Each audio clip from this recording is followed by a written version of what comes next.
Years of the College of Social Sciences, and today we can't expect less. I am not the main speaker. I will therefore directly, with all respect and honor, like to welcome you all and enjoy. Karibu. Now, may I take the opportunity to welcome Professor Christine Noah, who is the principal of the College of Social Sciences, to give the welcoming remarks, after which we welcome our guests of honor. Karibu, Professor. Asante sana.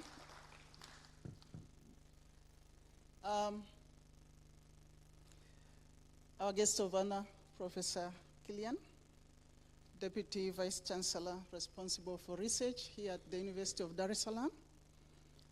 Our keynote speaker, Professor Dan Brockington, who is a research professor at the Autonomous University of Barcelona. Our distinguished guests, I understand that we have received participants from different countries.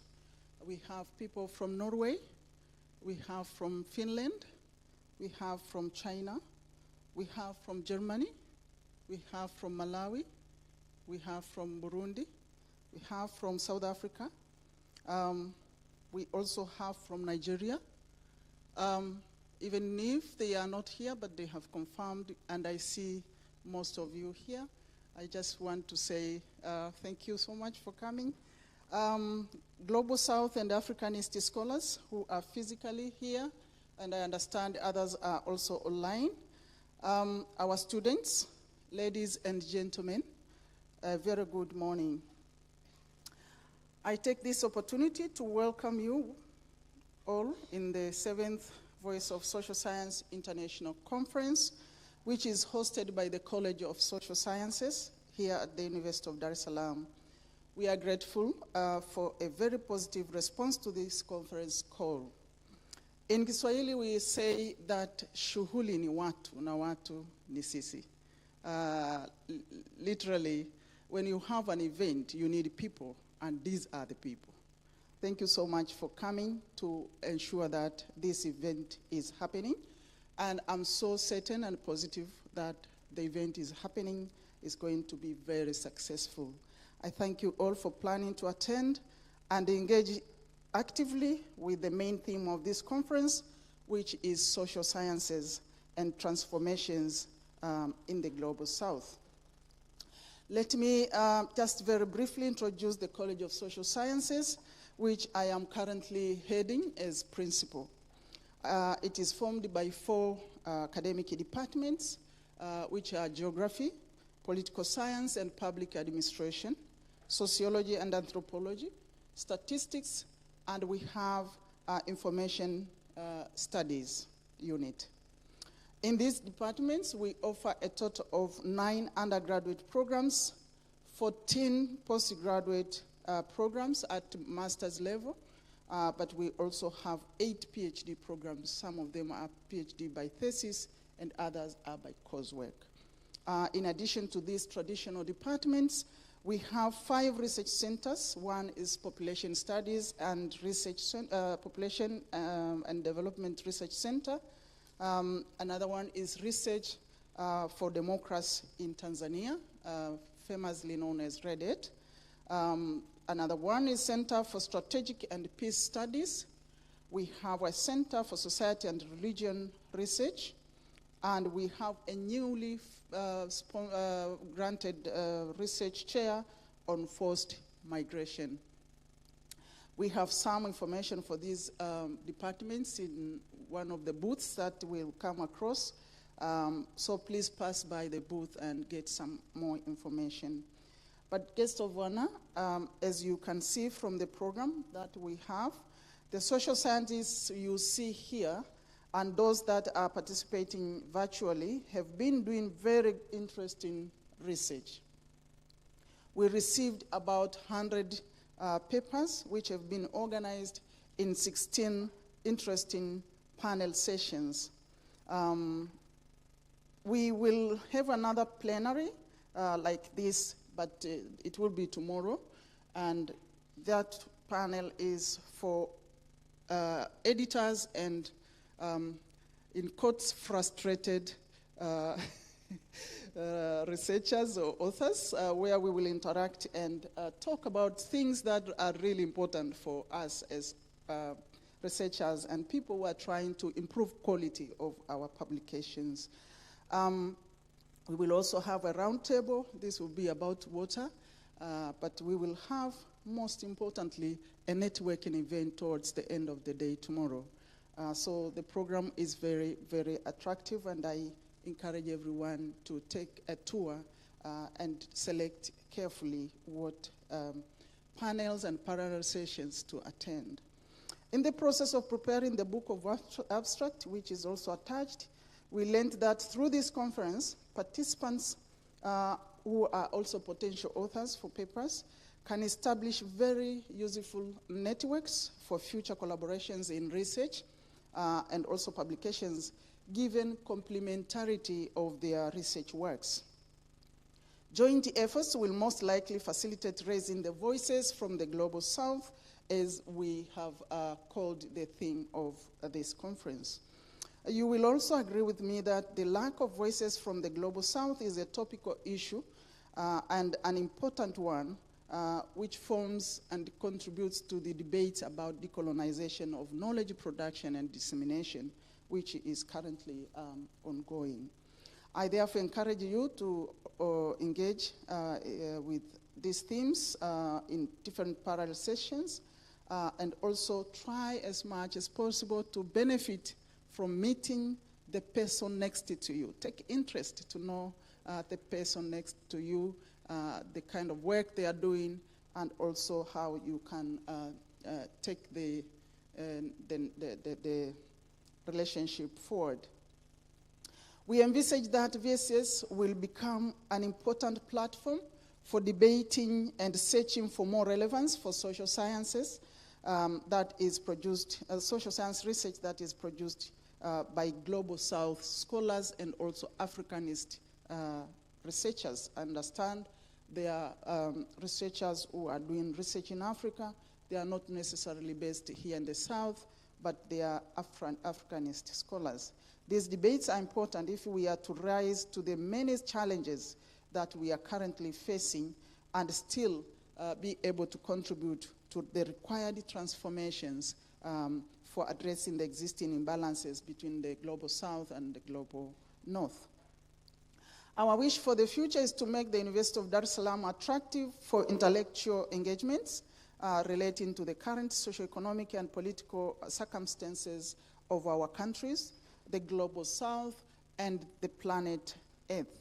This will involve facilitating production of high-quality publications out of these conferences. We have different options for publications after the conference for those who would like to take that opportunity and submit their manuscripts. These will include, for instance, organizing special issues that will be, we will have different options for journals, starting with our University of Dar es Salaam journals. We have very good journals here, the African Review, Utafiti, the Journal of Sociology, have a journal in geography, and another one in population and development studies. These are to begin with, but we invite also, we encourage editors who I know are also in the room, will be participating differently, that they may wish to see the papers that are presented here are also published in their journals. So we are going to have time to interact about this, and also we might consider producing a book volume, which will be part of our next discussions in the next conference. So dear conference participants, ladies and gentlemen, it is not my intention to extend my excitement with this conference, but to welcome you to engage with different parallel activities as we also establish new research contacts and capitalize on networking opportunities for future collaboration. And at this point, may I welcome the Deputy Vice Chancellor responsible for research here at the University of Dar es Salaam, Professor Benedita Killian, who is, by the way, a political scientist. She's not just here to be the guest of honor, but is a social scientist, to share with us her remarks. And shortly after her remarks, she will excuse herself to attend to another important university event, but she will hopefully find it interesting parallel sessions to attend later during the day. Professor Karibu sana.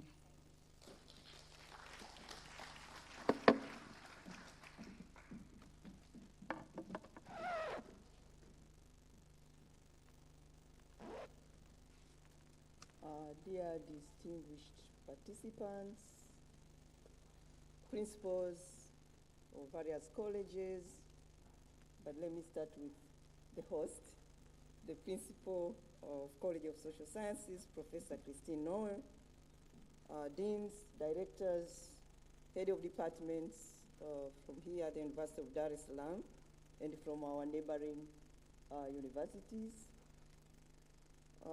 conference participants from all over the world, from Tanzania and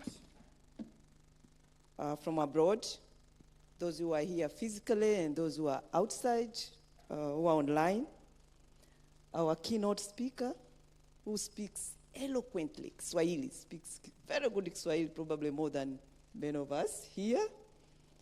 Our students who are here, all invited guests, distinguished participants, ladies and gentlemen, good morning.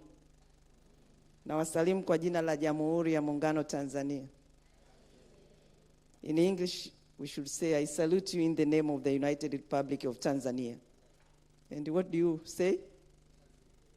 Kazi endelee.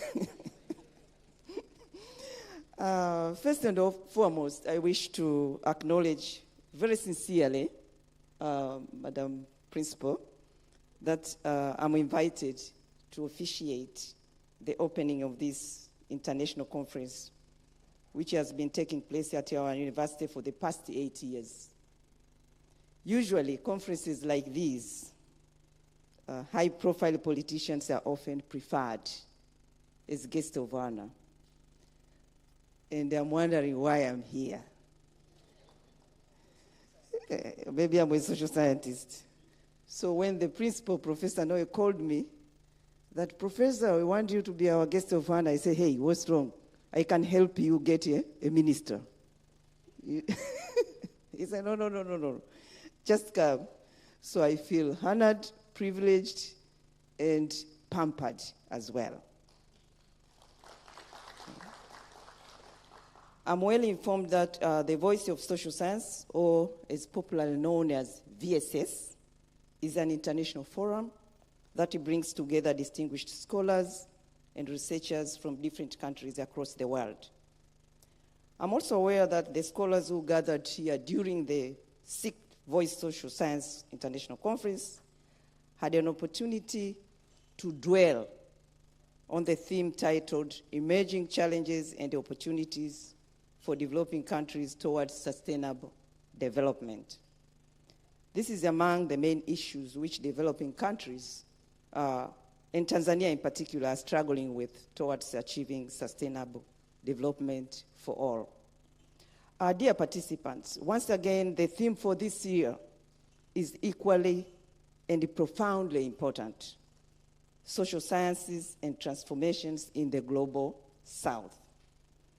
I find this to be quite imperative and indeed timely, largely because transformations in the global South present epistemic and structural challenges, tensions, and a dilemma that require social scientists to interrogate existing paradigms, trajectories, and discourses based on conceptual and empirical articulations in search for appropriate innovations and interventions. Against the assumption that the global South is on the receiving end of transformations that originate from other regions of the world, this conference, I believe, will demonstrate that the Global South is no longer a passive observer of global trends, but a trend setter itself. Dear participants, ladies and gentlemen, it will be interesting to take a moment and deeply reflect on the term itself, transformation, what it really means, and what it entails. Like many other concepts in social science, this big concept has its own ambiguities, contradictions, and a varied range of meanings. Do we mean shifts in structures, which may actually include shifts in institutions and culture? Or do we mean radical change in society in terms of the agents? And here, it will entail changes in the individuals, in their individuality, or in their collectivity. Or do we mean change in systems and regimes? As they sound, all these forms are interdependent and with a certain level of simultaneity in their emergence. And the question then is, what is the role of social science in all of these forms of transformations? And this brings to the table another discussion or another question, which has been there for many years in the discussion out there among scholars of what is more important or what is more useful. Is it social science or hard science? In terms of hard science, I mean like STEM, science, technology, engineering, mathematics. What is more important in daily life or for development for that matter? As simple as it sounds, this question, funding agencies and governments alike make decisions of where to invest their mega resources for research and innovation. And in most cases, social science has fallen victim of being, for a lack of a better word, they will use, of being discriminated or isolated in favor of science, mathematics, engineering, or technology. In defense of social science, one scholar asserts that social science is not just hard science, it's actually very hard science. And it is needed today than ever before. In their analysis of environment and climate, and in their paper titled Social Science Understanding of Transformations, Brown and others pointed out that, and I quote, "The social sciences are best placed to study the reasons why people who experience the devastating effects of climate change continue to participate in activities that accelerate it. The context in which such decisions are taken need to be studied and understood if social and economic behaviors are to change." And this is the role of social sciences. Moreover, issues of social justice, gender equality, inclusive development, transformative leadership, democracy, peace and security, environment, art and culture, identity, and many more are better explored by social scientists in order to make the world a better and just place. Dear participants, the African continent is experiencing a redefinition of societal norms, knowledge systems, and policy landscape. Among other things, the adoption of information technology and the growing influence of social media, in particular, are shaping the public space and social interactions in significant ways. The gender binaries that have for a long time defined the position of women, youth, people with disabilities, and other minorities in the society are increasingly being challenged and redefined.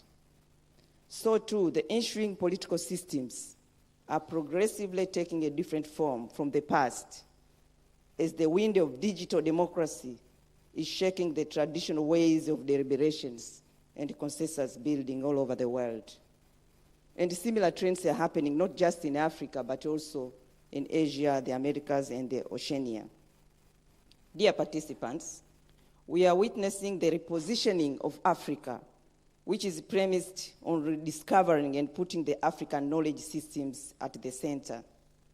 In addition, we also observe diversification of diplomatic and trade relations from the West to non-Western rising powers, notwithstanding threats to peace, conflict, and instability. On the other hand, however, the gap between the rich and the poor is expanding across the continent and beyond. All these are happening against the realities of COVID-19 pandemic, which contributes to the slowing down of economic growth with significant impacts on the people's welfare.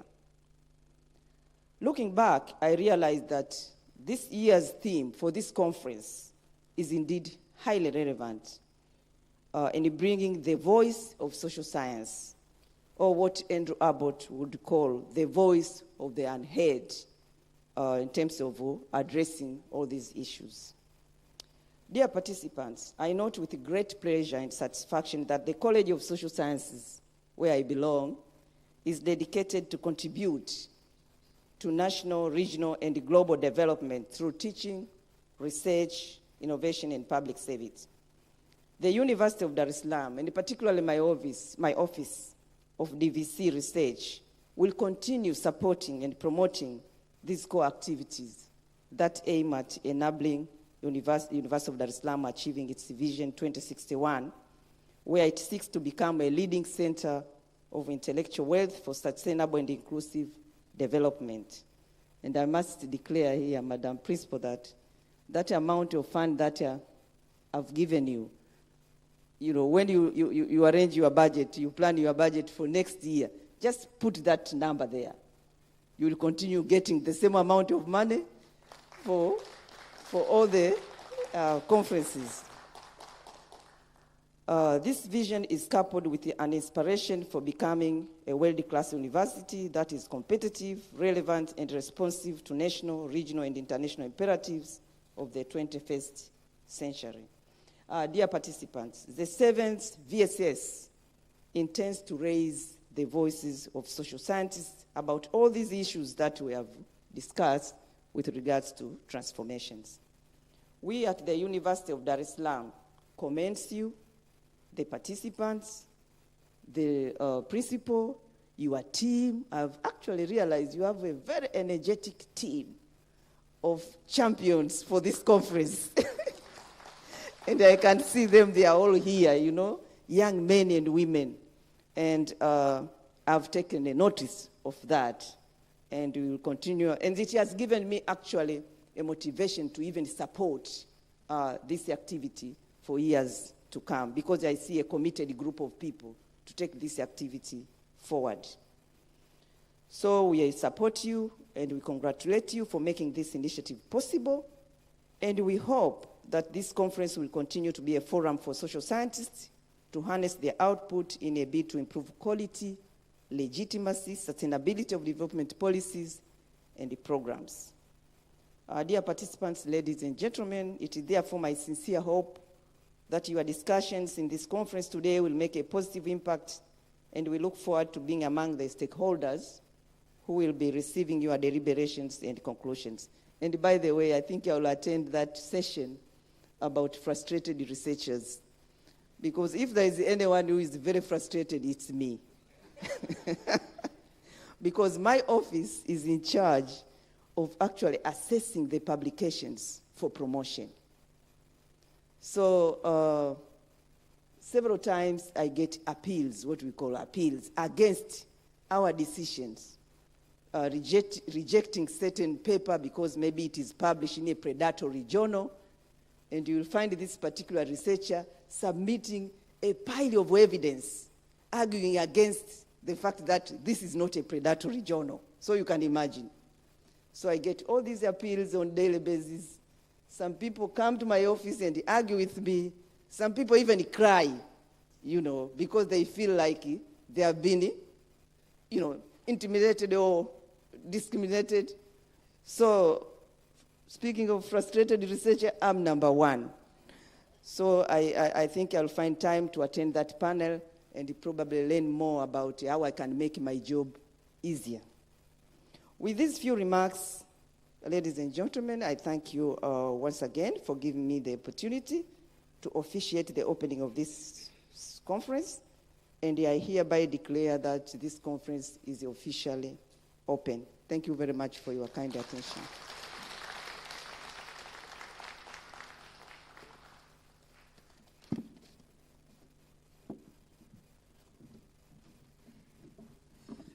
Thank you very much. Another round of applause to the speakers. Thank you very much, Professor Noe. Thank you very much, Professor Benedetta Killian. But please, before you leave us in this room, I would like to kindly ask you to take an opportunity to get a group photo with some of the members in attendance today. And as the organizing committee is putting together everything, may I welcome the media, the photo people for this very important event. And the first photo goes for the eye table.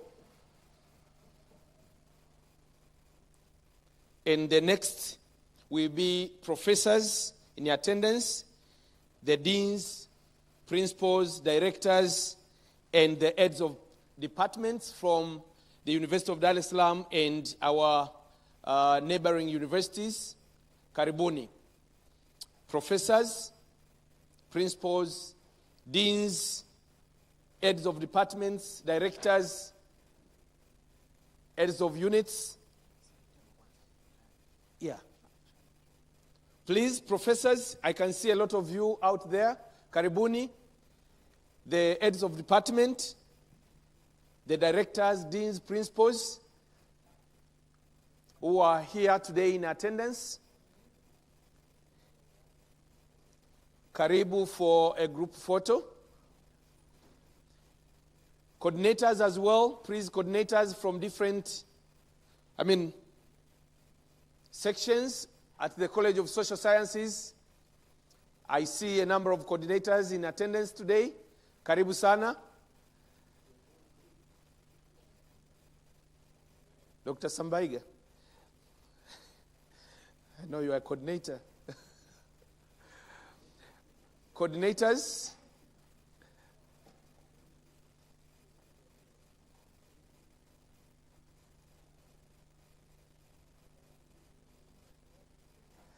I can still see a lot of coordinators.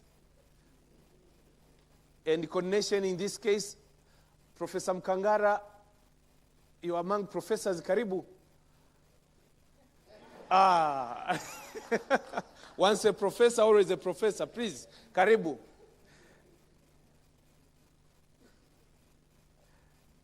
Coordinators, all coordinators. And by this, I don't mean with the title doctor or professor or not. I believe the photos are ongoing. And after this, I will welcome all participants, presenters, and our esteemed guests. Please, can you put a smile? People who are taking photos, are you sure this photo is going to look very well and good? I would like maybe something like a curve. What do you think? Is this looking good? Nye waheshimiwa. Iko poa. Another one? For frustrated researchers, I believe not all of you. Thank you so much. Now, I know some of you will remain. We remain there because we want to have the presenters and the staff from the University of Dar es Salaam. Presenters, participants, please, all of you with the badges in orange, this is your photo. All the members will attend panels. Dr. Mwitrubani, I see you. Karibu sana, everyone.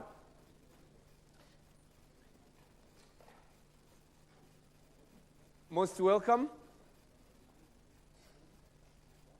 International participants wameshafika wache. International tangazie. Nitawatoa wakati wanaondoka. Wakati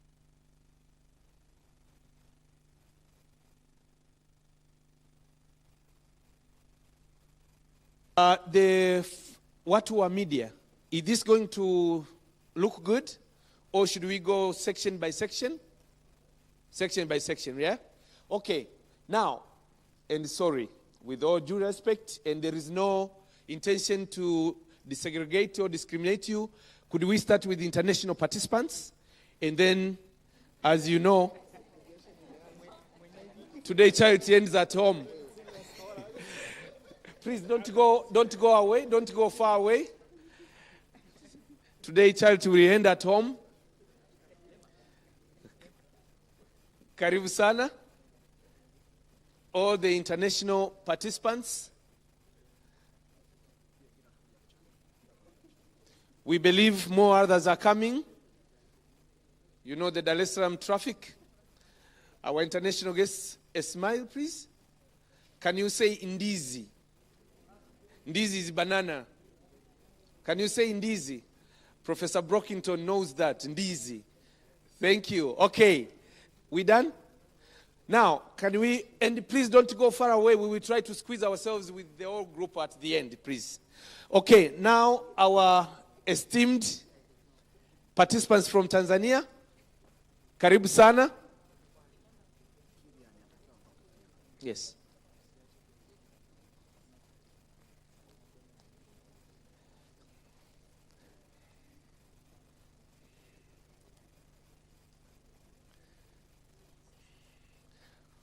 We thank you, Professor Killian, for giving us a few seconds before you leave. I know you must leave. Please, is there a way we can make kind of a curve? Dr. Shumbusho, on your side, some kind of a curve.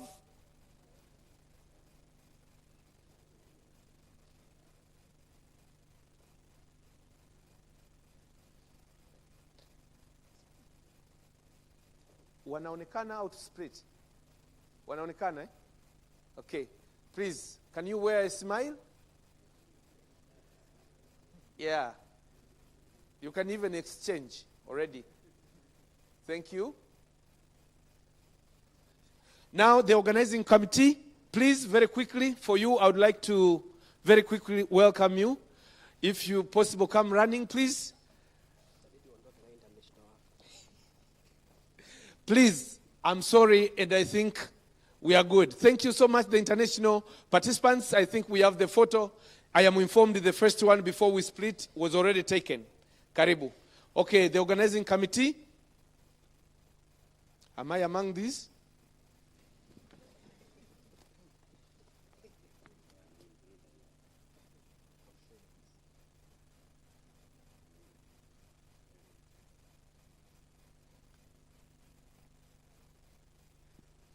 Thank you very much. Now, Professor Benedetta Killian, our guest of honor, you have the opportunity to proceed. Thank you so much. Asante sana.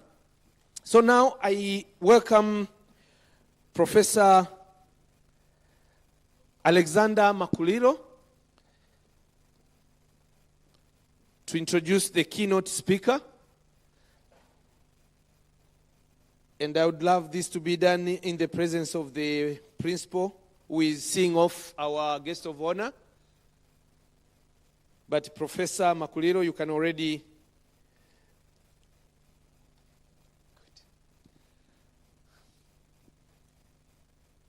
You can already enjoy the view. Karibuni. DJ, tupe kare kamziki kanako slide kidogo kidogo. We think we need 2 minutes. And then we will proceed. It is my belief that everyone here in attendance is enjoying the Voice of Social Sciences 2002 with the theme Social Sciences and Transformations in the Global South.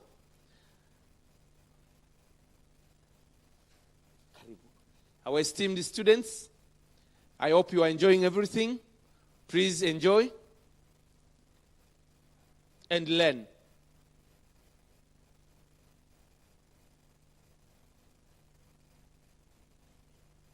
DJ. Our principal, Professor Christine Noy, is back.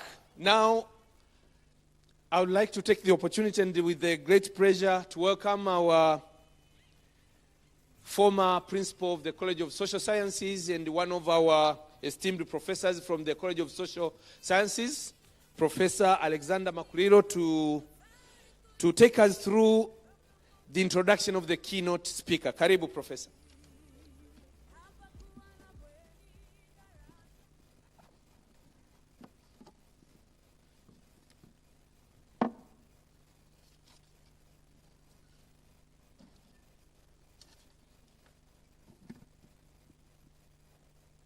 The principal of the College of Social Sciences, Professor Noe, our keynote speaker, Professor Danny Brinkton, our dear participants, ladies and gentlemen. I was requested to introduce our guest speaker, who is Professor Dan Bronkton.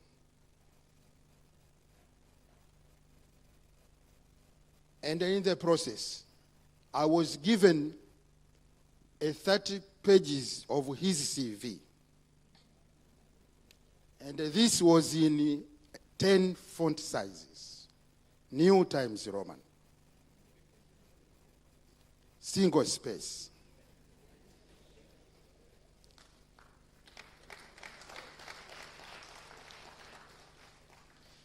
I took like 3 days to prepare a biography and only to cut it down to 2 pages of the booklet, which has been circulated, I think, to every one of you. Meaning, I was very selective of what to take and what not to take. And so, my task here might appear as redundant because I have already introduced the keynote speaker in those 2 pages, which you already have. So what should I do? Should I continue? Well, what I'm going to do is just to respond to why Professor Dan Bronkton, our 7th key speaker of the Voice of Social Sciences International Conference. And I will highlight 4 reasons, very briefly. 1,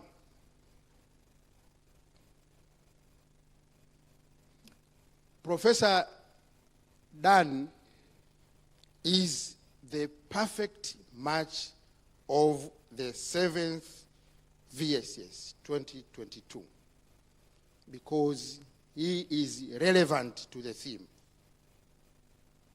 Professor Dan has researched and worked on the Global South for more than 30 years. And this year's theme is social sciences and the transformations in the Global South. So you will agree with me that he is the perfect match. Apart from that, and related to it, Professor has collaborated and has also mentored a number of colleagues in the Global South, including Tanzania. I'm aware that he has been working with several institutions, including the University of Dar es Salaam, the University of Dodoma, the Nelson Mandela, and the other local NGOs in Tanzania. And so, to me, I find this is very critical. And more related to that, Professor Dan is not selfish, as I will proceed to the next reason. The second reason. Professor Dan was selected because of his academic accomplishment. He has attracted over 34 big research grants since 1994. Some of us, we are here for more than 20 years. We have attracted, I don't know if we even a single project, I'm not sure. But at least he has been attracted 34, meaning an average of 1 grant per year. But 2, he has published widely. He has about 162 publications since 1994. And these are in the form of books, book chapters, journal articles, expert reports, and the working papers. And most of his publications appear in high reputable outlets, such as the Oxford, Cambridge, Routledge, Sage, and Springer. But related to academic accomplishment, Professor Dan has been an editor for about 7 journal outlets for this period, and he has also been a member of editorial boards to several other journals. And he also has acted as a reviewer to more than 50 journals worldwide. When I was reading his CV, I also noted that he has supervised postgraduate students and examined dissertations for more than 100 students. And he has mentored many of us here, including Professor Noe. She's being mentored. Even a professor can be mentored.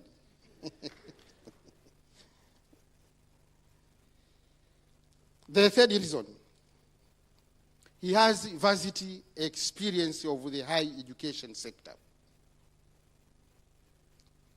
Professor Dani has worked with the prestigious institutions as a lecturer, including the University of Oxford, the University of Manchester, Cambridge, Rhodes, Sheffield, and he is now affiliated to the autonomous University of Barcelona.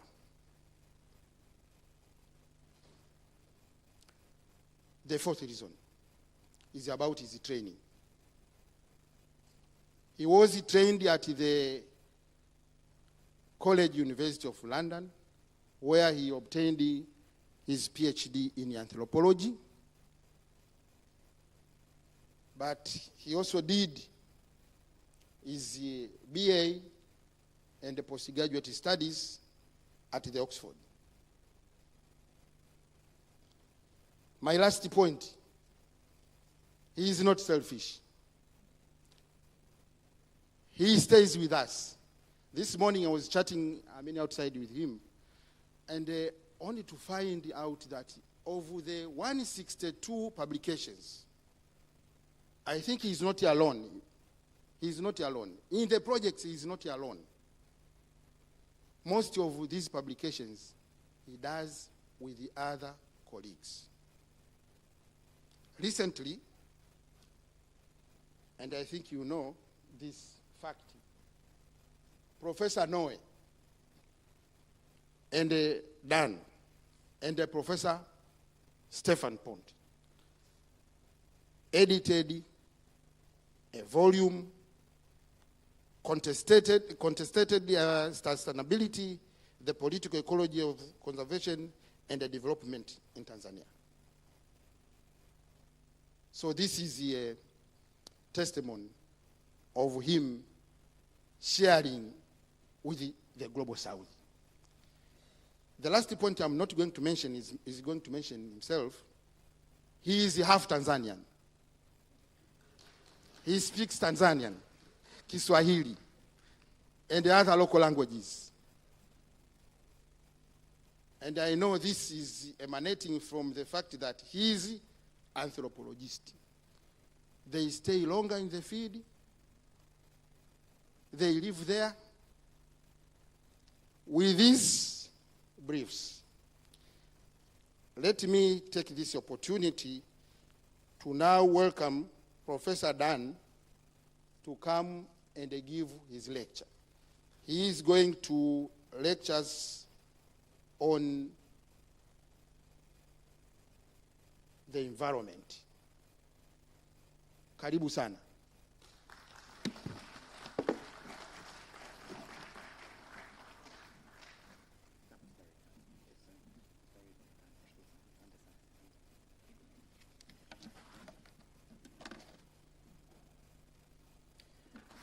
Participants, colleagues, it's always slightly nerve-wracking when you get an introduction like that. How am I going to live up to that? How am I going to follow that sort of introduction? That was very kind words, Professor Makulilo, and I'm very grateful. You all to know. You may move to the University of Manchester, and shortly after I moved there, I quickly got the record for the number of the greatest number of rejected research grant applications. And I still hold that record. And I left Manchester some years ago. In fact, they use my work there as an example of how to carry on going, even if actually what you're doing isn't very good. You still just have to keep trying. I haven't yet had the chance to thank them for using me as that example. But colleagues, I am extremely glad to be here. It is a pleasure and it is a tremendous privilege to be invited to give this keynote address.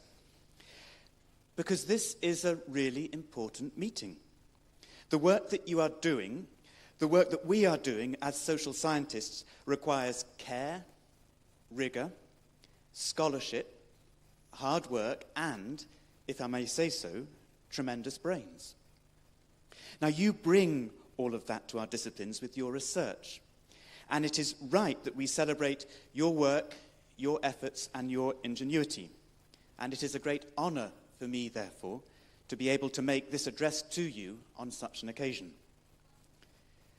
And it is a particular pleasure to be able to come back to the University of Dar es Salaam for this meeting. I have had a very long and happy relationship with this university.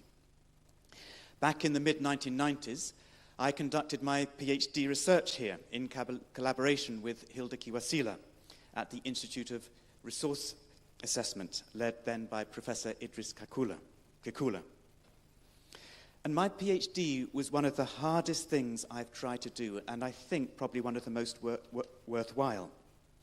Because from it, and from that work, has grown a whole new way of thinking about conservation, which I'll be talking about shortly. But my point here is that this was only possible because of the collaborations which I enjoyed with this university. Most recently, as Professor Makulilo has mentioned, I've had the privilege of collaborating on not just one, but two separate research projects with Professor Christine Noe. One is the NEPSIS project, New Partnerships for Sustainability, about which I will talk more shortly. The other was a project exploring the changing meaning of prosperity, the changing way of measuring poverty and wealth in rural areas in Tanzania. This led to the book Prosperity in Rural Africa, which Professor Noe and I edited together and which was launched in this university, in this room, just under a year ago.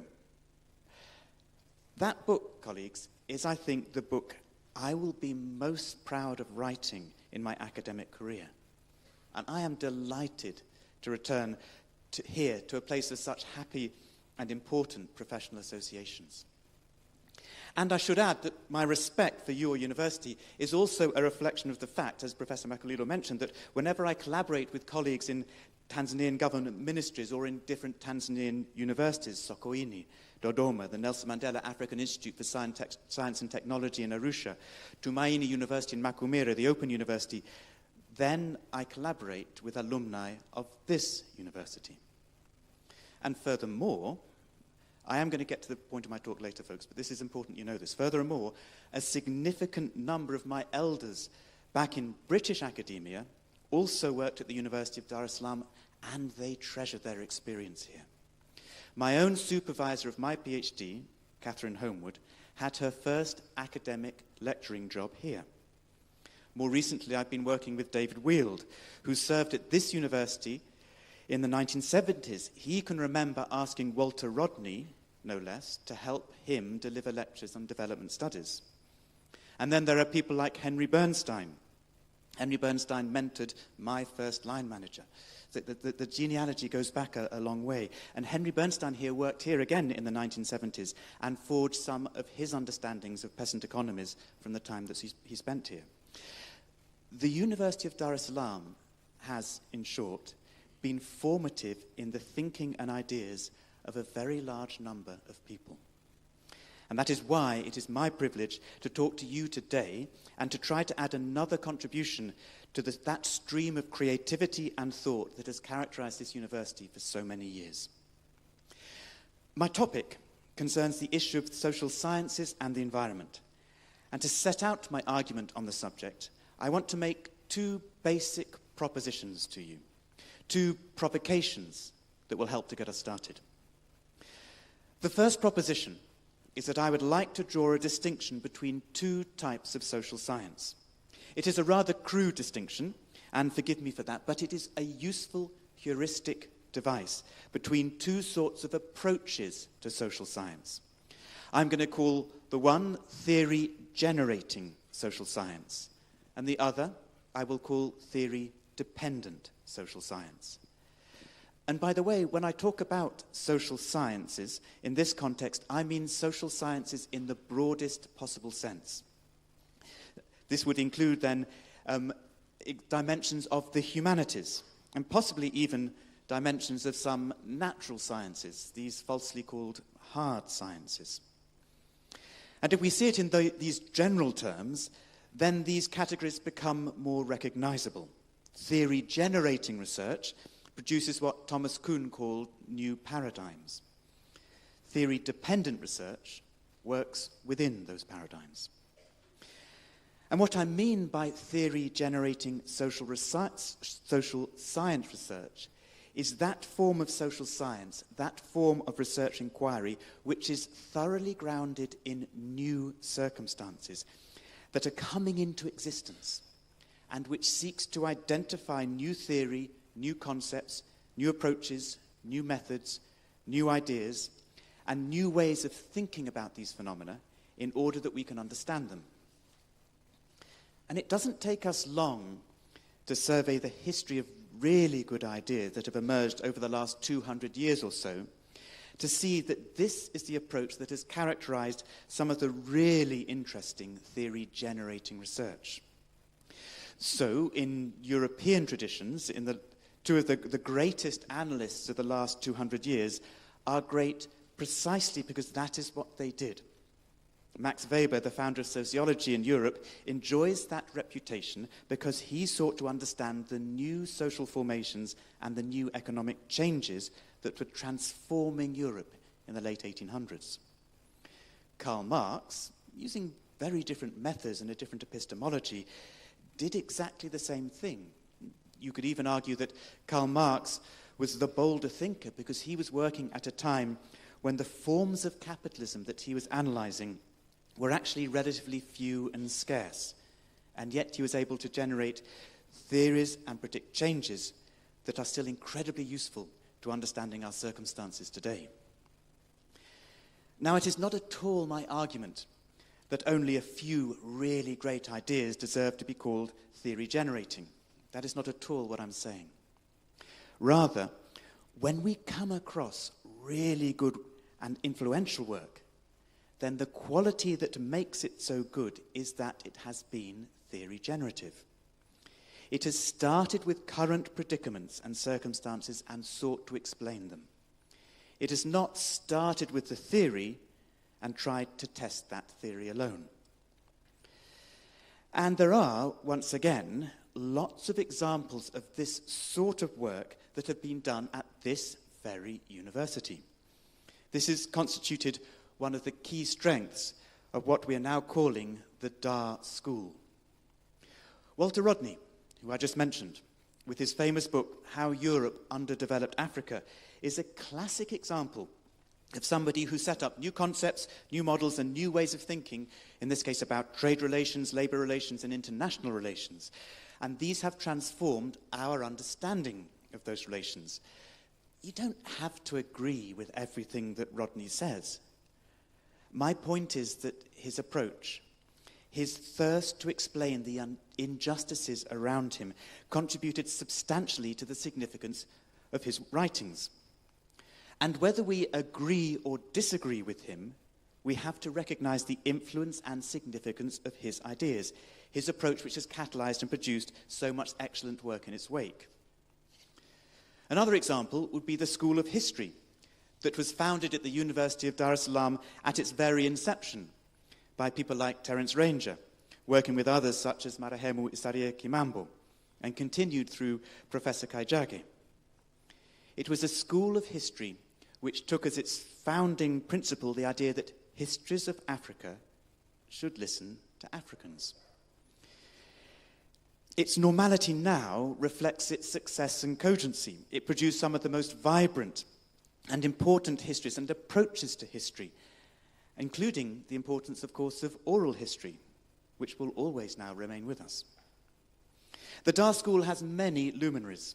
Highly prominent amongst them is Professor Issa Shivji's work, which is profoundly theory-generating. Now, there is a lot to choose from here, but a clear example is his early work on class struggles in Tanzania, on the role of state bureaucracy in extracting surplus from peasant labor. Again, the point is not that he was right or wrong, but rather its determinedly grounded approach to the phenomenon that Professor Shivji was analyzing. And there are many others. Professor Horab Othman's work in development studies, Chachage Seth Chachage's work on governance, which inspired me when I was a PhD student here, Professor Sam Magimbi, whose work I also first encountered here. And this is part, I think, of a tradition of significant Africanist scholars. The later Michael Mortimer in Kenya and Nigeria, for example, Paul Richards in Sierra Leone, all share this approach. They looked not to apply theories to their circumstances around them, but to see how these circumstances required them to modify their theoretical frameworks. Now, there are many more examples of this, but I think now the principle is clear. So let me explain what I mean by theory-dependent research. This is not a synonym for bad research. Quite a lot of us do theory-dependent research quite a lot of the time. My own writings include many examples which are theory-dependent. I'm relying upon other people's theories to make sense of the circumstances I find. This is normal science. And when the theories are fit to purpose, then doing normal science can be a good service to academia. But the problems begin when that variety of theory-dependent research begins to apply theories to circumstances regardless of their suitability. It applies theories which are important because everyone else thinks they're important. They're important because they're fashionable and popular, but not necessarily well-grounded in the places, in the societies which we are trying to examine. In my own subdiscipline of political ecology, there have been some interesting examples of this research that is wedded to inappropriate theory. I've been interviewing some of the leading figures in this field, elderly men and women who are now beyond retirement age, who are reflecting on the origins of their discipline. And it was fascinating to me to hear how those histories of interaction between social sciences and environmental concern were hampered and stymied by the practices of academic departments, in this case back in the UK, which would encourage students to get really good at understanding particular Marxist theories. Then the students would head off to the field and discover that these Marxist theories only captured a small proportion of the things that they were trying to explain. Now, this does not make Marx any less of a theorist. The problem is not with him, but rather our use and approach to his theories. Because when we get trapped in theory-dependent work, then we take our theory and we look for ways of applying it. Now, forgive me, please, if you are an economist, but I do think that this problematic approach can characterize some aspects of economics, particularly orthodox economics. Indeed, I'd suggest it's one of the characteristics of theory-generating economists, people like the late Sir Tony Atkinson, for example, who took hegemonic ideas in orthodox economics and turned them upside down. The orthodox ideas of economics were not interested in inequality, because for them, for those economists, the primary question was to understand growth and not its distribution. Tony Atkinson did not accept that. He made inequality the subject, the primary subject of his inquiry. Now, what has all of this got to do with the environment and the challenge of doing good social science research about the environment? I will explain that in just a moment. But first, I must set out my second proposition to you, the second provocation, which addresses a common confusion which attends work about the environment.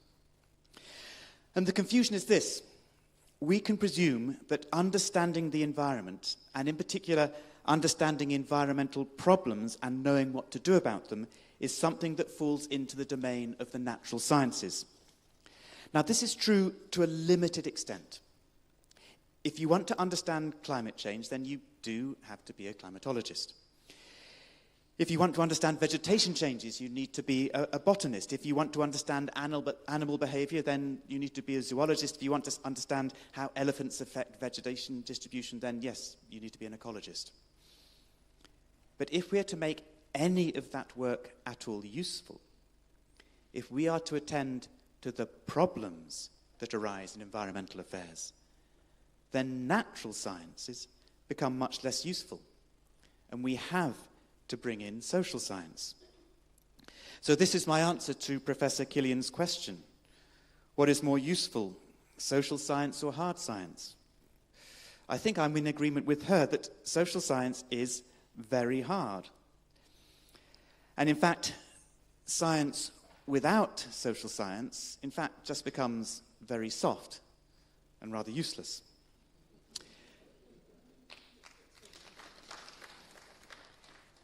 Climatologists' work, and this is because, colleagues, and this is important, every single one of those problems is not purely an environmental problem.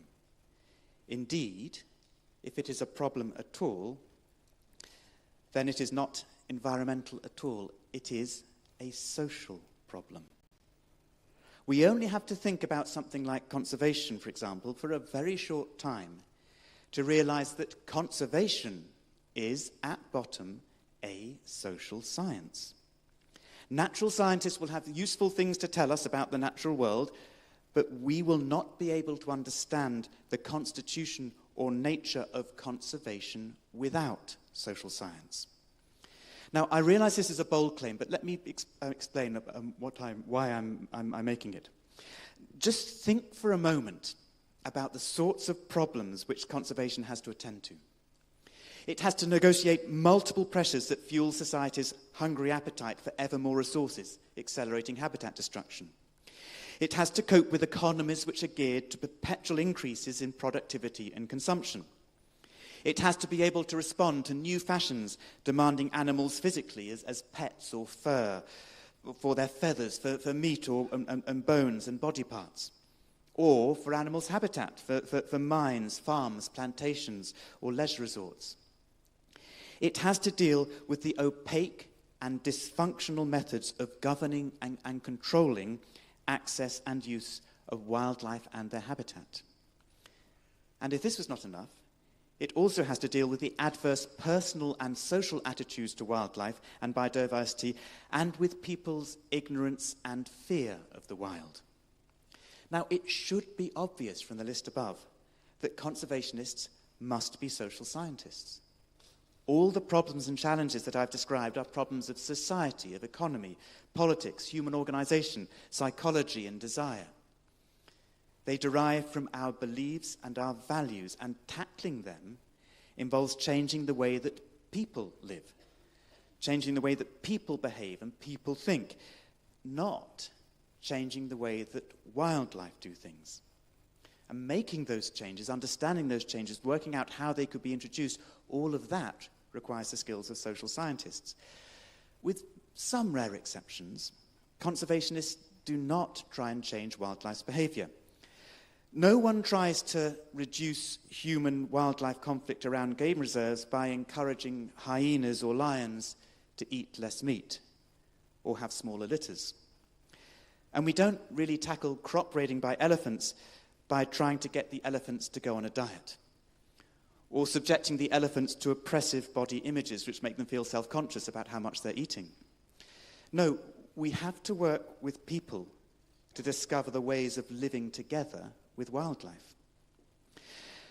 And there is really important work done by natural scientists in helping us to understand how and where wildlife travel, breed, and feed, but turning that ecological knowledge, turning that natural history into effective conservation can only be done with good social science. And that is why I would say there is no conservation issue which is not, at bottom, a social issue. So, if we're studying community-based natural resource management and how it works, or how village forests work in Tanzania, or wildlife management areas succeed or fail, then we are studying their politics, who controls these institutions, who is excluded from them. If we're studying how ideas of degradation and human impact on the environment change, then we are undertaking a social study of science or policy. If we're looking at the economic benefits of conservation, then we're likely to be studying tourist spending and the political economy of tourism. If we're studying the international support for conservation, then we're likely to be examining the power of particular ideas of Africa and their ability to generate funds. If we're studying how people use and manage their own resources and how those practices change, then this will require skills in anthropology and sociology. Conservation questions are questions of social science.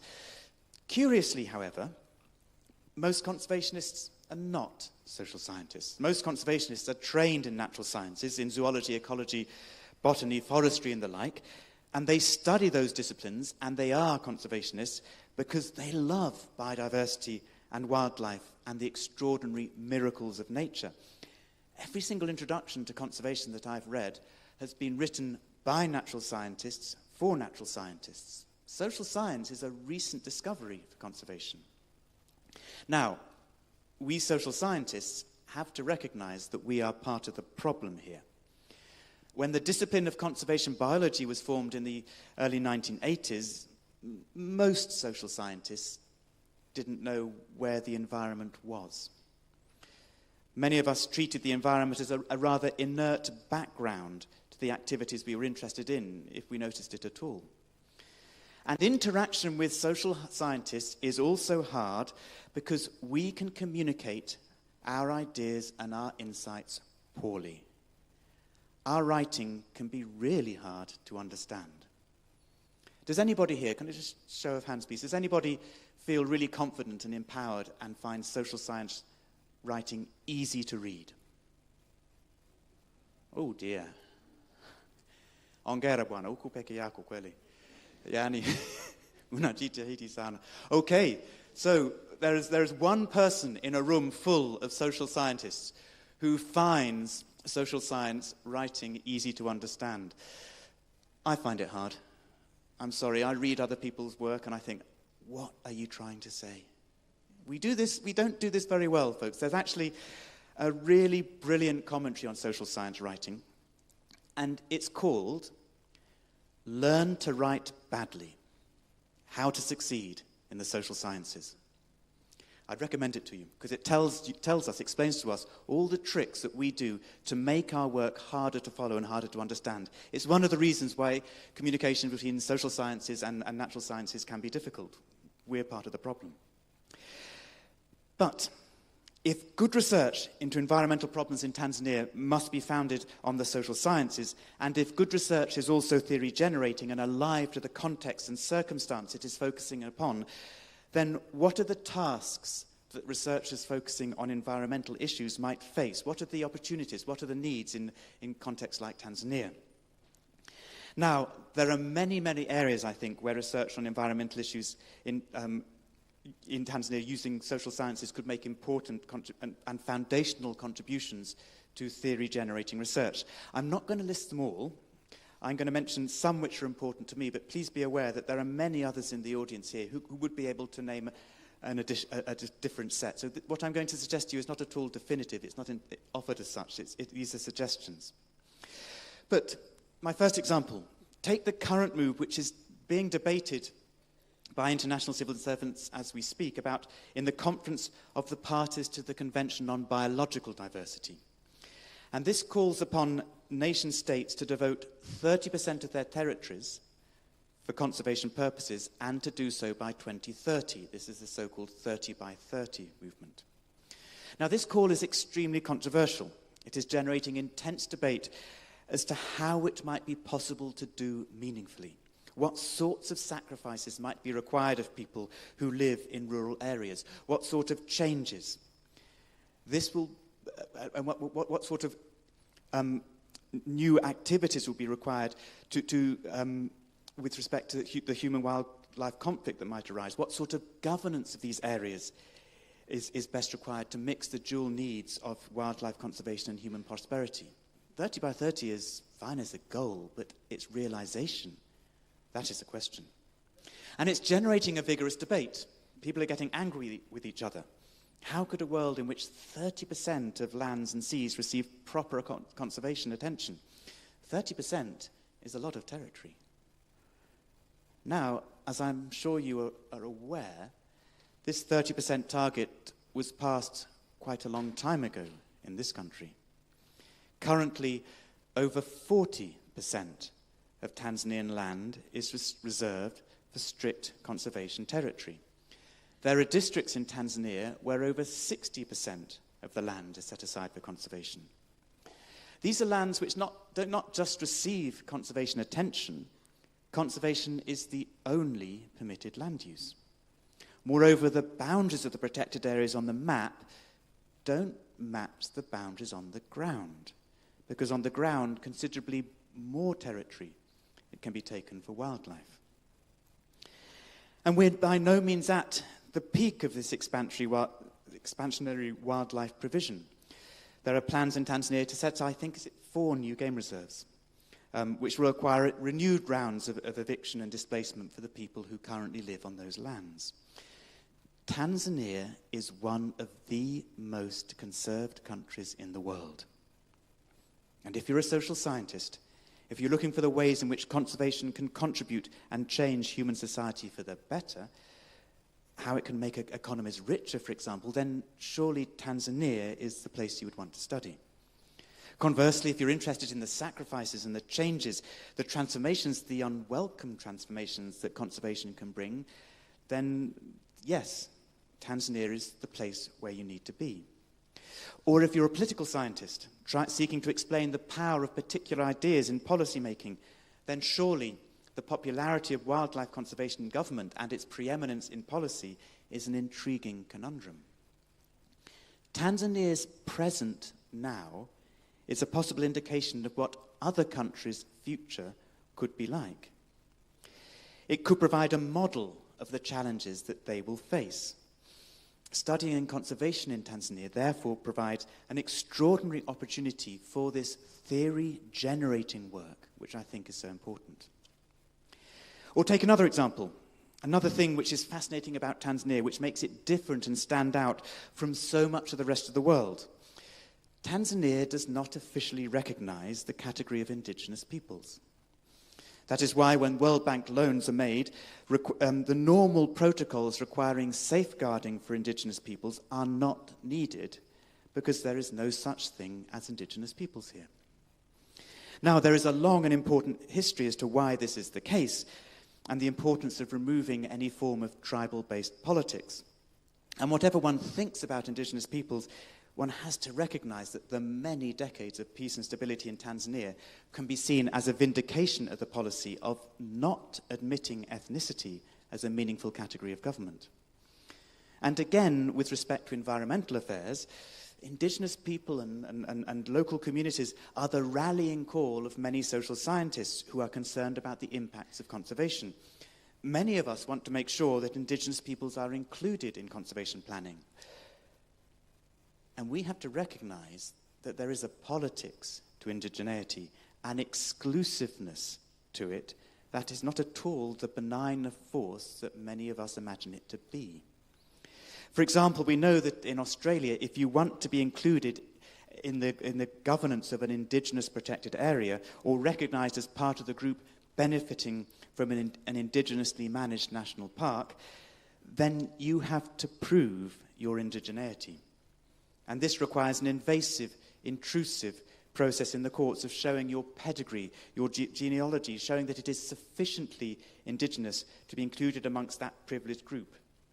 The category of indigenous creates exclusions. In the same way, in many parts of South America, there are many people who are indigenous, who claim that recognition, and who in many cases deserve to be recognized as indigenous people. They have suffered tremendous injuries from settler invasion and settler imperialism. And Tanzania does not have that same history of massive settler-driven displacement and dislocation. So I think there are some really important, intriguing things to be learned about the politics of indigeneity in Tanzania and the different sorts of exclusions and inclusions that these can imply. Thus far, the issues that I've mentioned tend to be more rural, but the environment is urban too. The challenges of how class or property relations make cities more or less livable, the difficulties of congestion, the rapid urban growth are all familiar topics to us. And in Tanzania, there is also the fact that so many new places are now becoming urban. Much growth focuses on Dar, yes, but by no means all of it. The transformation of smaller urban areas and the changes that these bring to their inhabitants and to their surrounding areas also demands attention. And the last suggestion I have is a thought which I've not begun to write about and which I've in fact barely begun to think about, but which I just find absolutely fascinating.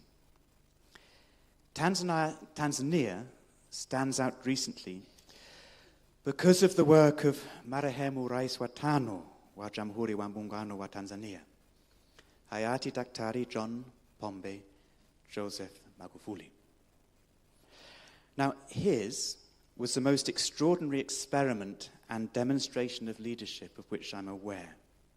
Who here, who in this room, and please do raise your hands, who knew before he was elected that he would bring about such extraordinary transformations to this country? Please, if you predicted this. You see, now there are a lot of experts here, a lot of people who know Tanzania really, really well, who study it. Nobody saw this coming. None of us saw what he would do to the way the civil service behaves and the way the civil service works with ordinary Tanzanian citizens.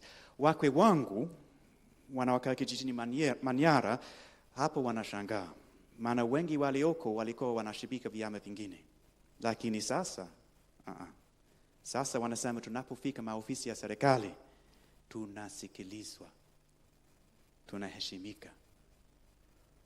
Who saw that coming? Who thought it was possible? Who knew how successful he would be in transforming the tax revenues of this country, or the extraordinary construction projects he was able to set up? I have had to revise completely my understanding of what leadership means and what it entails. And I'm not asking you to say, and I'm not telling you whether I like this or dislike this, and I'm not asking you, by the way, to say whether you like this or dislike this. That's a completely different issue which does not concern us in this meeting. What I'm asking is, as analysts, as researchers, how do our theories of leadership, how do our understanding of how individuals work, of how institutions work, of how organizations work and change, how can they make sense of that sort of example that he made? This is something which I think requires some serious, grounded scholarship into the nature and meaning of leadership. And it could have formative implications for how we understand natural resource governance to work. Once again, this is a prime example of how theory-generating research might arise. Now, what might be the characteristics of this transformative generative theory? Let me suggest a couple of possibilities. Now, first of all, we're going to have to do this in an interdisciplinary fashion. Now, I know that everyone says this, but we have to recognize its importance. Interdisciplinarity means not just crossing between the different social science disciplines of anthropology, economics, sociology, development studies, geography, political science, and so on. It also, I think, needs to include the social sciences. If we're studying environmental changes, then we need to have environmental expertise. We need to have people who can read satellite data, who can understand models of wildlife ecology, or hydrology, or soil formation. So our enterprise has to be interdisciplinary. And if you want a good example of how interdisciplinary research works, then please look at the NEPSIS project led by Christine No, Professor Noe, and Professor Stefano Ponte, who is at the Copenhagen Business School.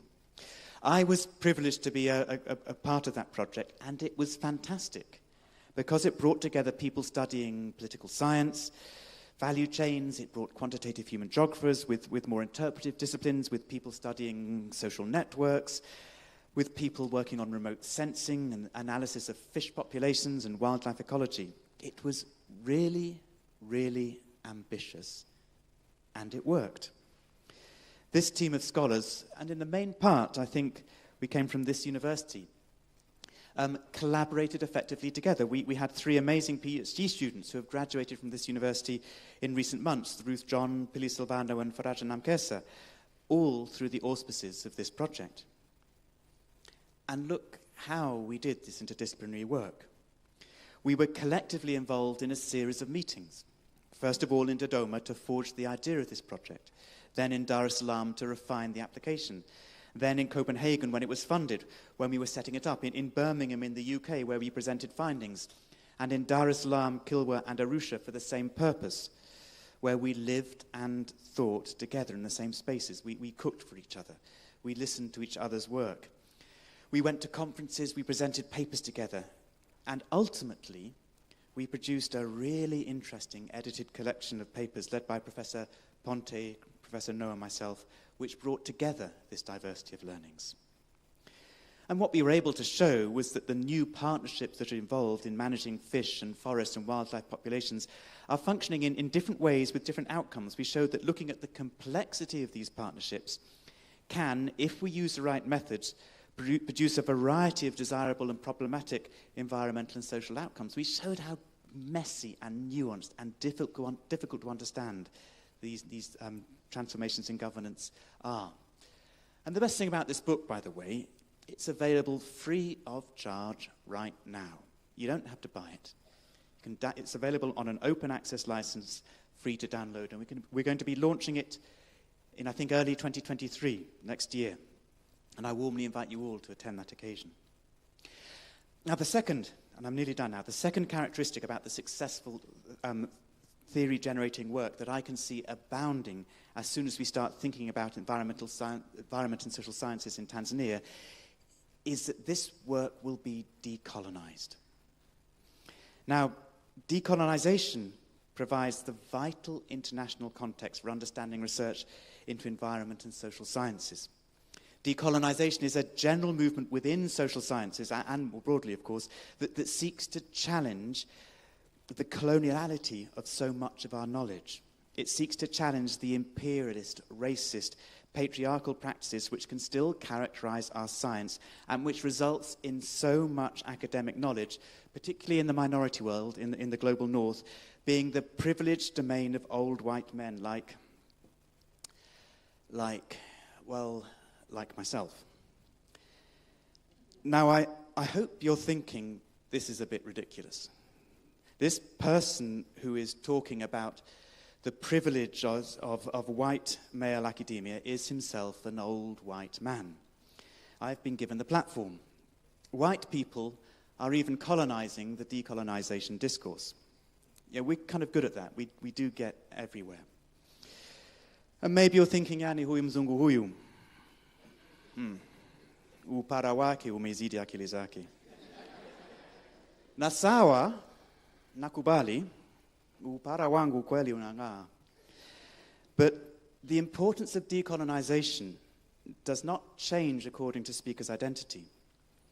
And the sorts of ideal decolonized academic futures that we imagine are likely to be cosmopolitan. That's why I'm here. Decolonizing our academic research is hard. There are many enduring prejudices which we have to tackle. And beyond that, there is the material fact that academic structures and funding globally don't help us. This is what Professor Kaijage was arguing to with respect to the production of historical knowledges a couple of years ago. It's not a level playing field.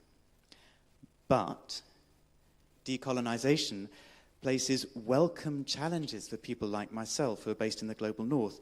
It means that we're asking each other, who are you citing? Where do the ideas that have power come from? Does funding work to promote egalitarian collaborations? And given that most of the time it does not, how are we trying to overcome these barriers? How do our publication practices challenge these unequal structures of power? This is what we're going to be considering in part in tomorrow's lunchtime sessions for frustrated researchers. Which means, colleagues, that decolonization should be increasing the allies with whom you get to work, and I would hope the ways in which that work is done.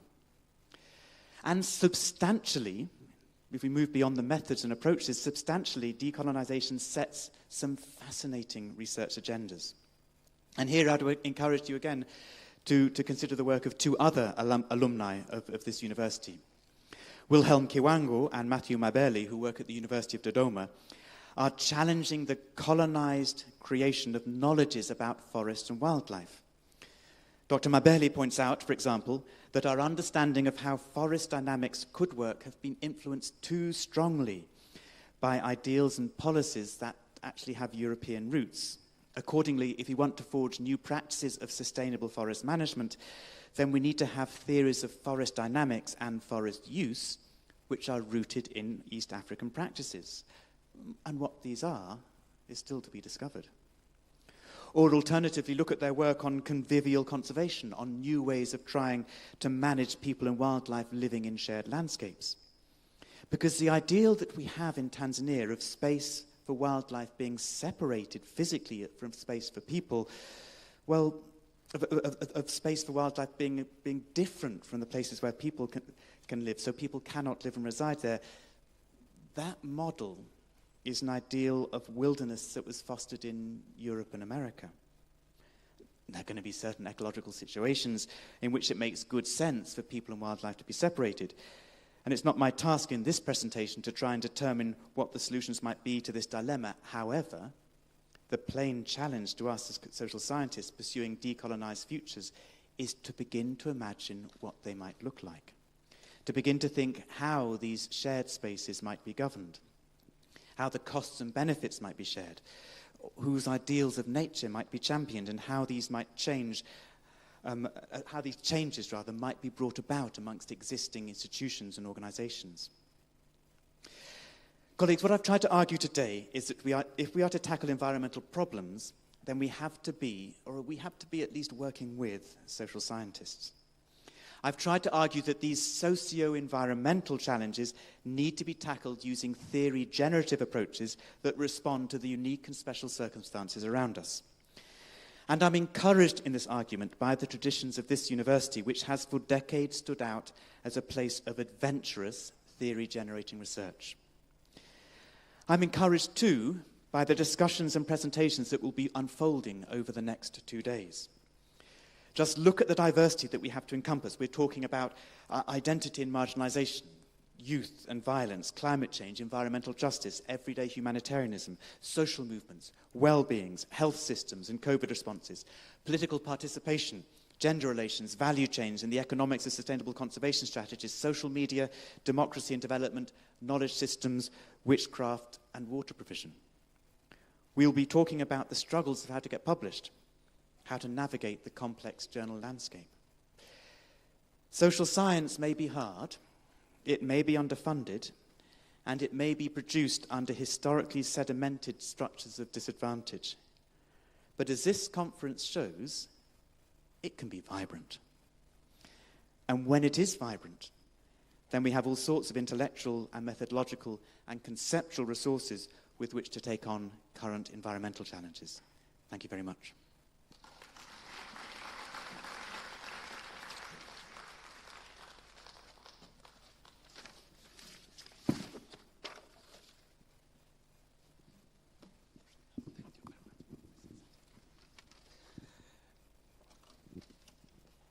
Please, another very huge round of applause to Professor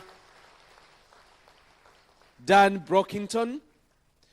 When a professor of his caliber and level of understanding speaks, the next person finds themselves so small.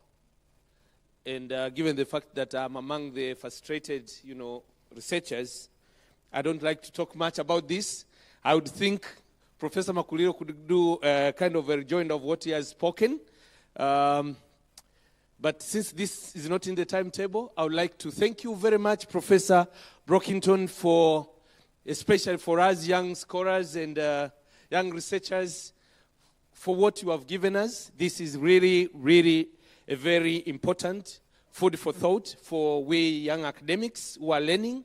And I believe everybody in attendance here, be senior, medium, junior, you have enjoyed the keynote speech from Professor Dan Brockington. Asante sana, Professor. But a very quick recap probably, and I think the introduction and conclusion is the role of social sciences in managing environmental crises and issues of conservation. And this is not simple according to him, but there is no way we can do away with the role of social sciences. Professor, thank you very much. You have reminded us quite a lot of things. You have reminded us as social sciences of our role in everything that is taking place. And I think we have enjoyed your shuffling and move from all the types of social sciences and humanities, your level of understanding from anthropology, sociology, geography, political science, economics, history. I think we have got it all. Thank you, Professor. Another round of applause as we move to the next sessions. And before I announce the next, I would like to, I know some of us are already engaging with the media, and we are posting a couple of the ongoing sessions. So please, kindly, for those who are using Twitter, Facebook, and other, media, social media outlets, kindly engage. Use. When you post anything, can you also include hashtag 7VSS 2002 on your post? 2022. Did I say 24? Oh. Okay, I will repeat that. Please, when you post anything, Twitter or Instagram and other media outlets, kindly include hashtag 7VSS 2022. I will repeat that. Hashtag 7VSS 2022. This will increase our visibility, and we will be happy to receive your comments on that. Thank you very much. In our next session, we will be going for our 8th break. And this will include everybody in attendance. But we have set a way of, making it easier because of our large number. So we will do it 2 ways to afford. One, we will have all our students. Yes, we will have our students take this route, and then after that, we will have our other participants taking this route. But before we go to that, we have a vote of thanks from Dr. Mwidini Shangwe. Please, karibu daktari. And this has been the chair of the event and the chair of the organizing committee. He is also a lecturer from the Department of Political Science, one of our departments at the College of Social Sciences. Karibu sana.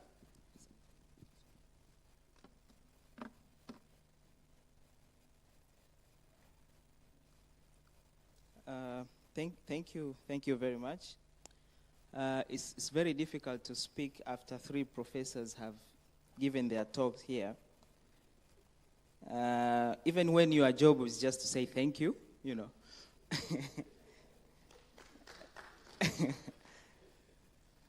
Really. Professor Brockington, that was an amazing speech, which actually probably the reason why some of us don't want to become professors, because we want to be humble and display humility, and I don't think I'll be as humble if I had the amount of knowledge that you have. Half of it. not we are men and women of God. We are humble. We like to display humility, but you can be humble. So I'm amazed also by your humility and the fact that you found a slot in your busy schedule to be here with us. We really appreciate it. Thank you very much, Professor. Do I need to explain that I was just joking when I said I don't want to become a professor?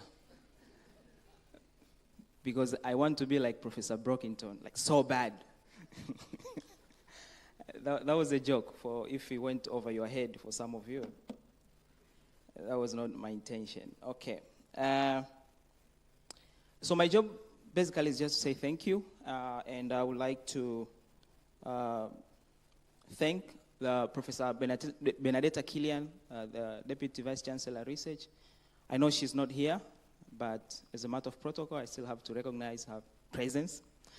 The Office of Vice Chancellor and all his deputies, Professor, the Office of the College of Social Sciences, Professor Christine Noy, for your leadership and guidance, and participants for, we have participants who traveled from long distances just to be here with us, but also the lecturers and students, University of Dar es Salaam members of staff, our colleagues from other universities in Tanzania, from University of Dodoma, University of Sokoine, Open University of Tanzania, and so forth. We really appreciate your presence here, and I want to echo what Professor Noe said. What we say in Kiswahili, shughuli ni watu, na watu ni sisi, basically meaning that it's the people who make up an event, and we are the people. So thank you very much for your presence.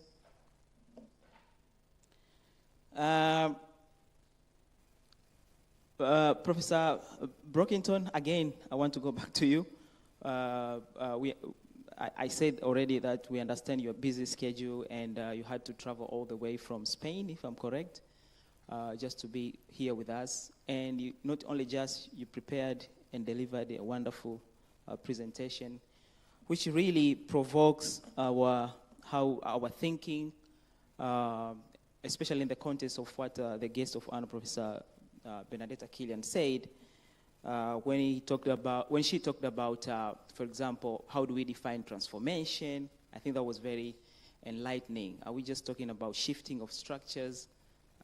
Sometimes it's just cosmetic changes, or we're talking about radical transformation of not just the systems, but also at the individual level, how we think and how we approach things. So, and for you to add on that, I'm still trying to understand your speech. It's very loaded and probably take a few more days, if not weeks. But thank you very much for being here. I want to thank also the amazing staff of the College of Social Sciences, for their support and cooperation. Because I'm standing here on behalf of the organizing committee, I would also like to recognize other members of the organizing committee for your support and for your stubbornness, without which we couldn't be here. So thank you very much. I don't want to take much of your time. For participants who are coming from outside Tanzania, we welcome you here. We're looking forward to constructive engagement, not just with the community, the University of Dar es Salaam community, but beyond as well. As you know that we are, this conference is also online, the cyberspace. So thank you very much. Asanteni sana, karibuni sana, and have a wonderful experience while you're here. Thank you.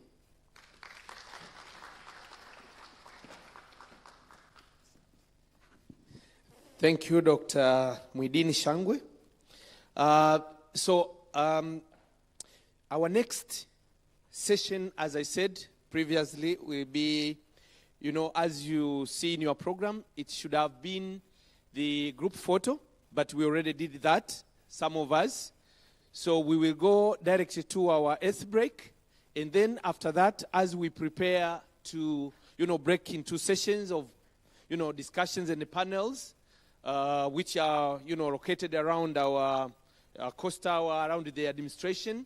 And I know we have the organizing committee already put very good processes of knowing where we have to go. We will do our eighth break, and then we will request that when we are done in 30 minutes, we go for our group photo before we break. And I hope that is accepted. Thank you so much. Now, as I said previously, our students, we have prepared a conducive environment for you to have your eighth break. As we know, it might be, too hard somehow to stay for a long time.